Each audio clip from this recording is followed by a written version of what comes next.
Halika, babe, punta tayo sa mga ka-workmates ko. Ano naman gagawin? Iinom daw, nagyaya daw sila eh. Inom na naman.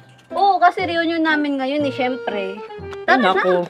Sumama ka na kasi. Cheese na naman ako. Para magilala ka din naman nila.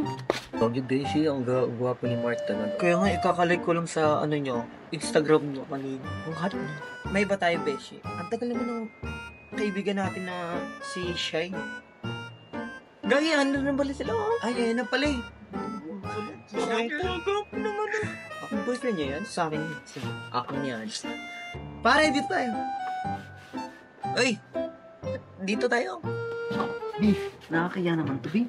Huwag ka mahiya, babe, mga ka-workmates ko lang yan. At saka isa pa, mababait lang, masasanay ka din dyan.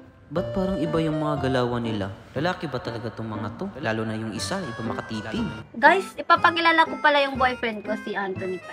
Uy! Ang lambot naman ng kamay nito. Mas makuha rin kita. Beshi, ang lambot naman ng kamay niya. Ako nga pala si JK.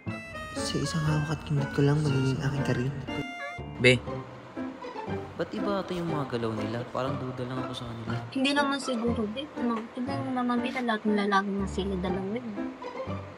Isa pa, may mga itsura naman, diba? Beshi, totoo sila. Ano na kamay niya? Lalasingin ko talaga yun, Beshi. Ay, ako muna. Nauna ako dyan. Kaya ako sunod. Sigurado ka ba, Bi? Matagal mo na mga kilalang mga yan? Oo nga, be. Matagal na nga, be.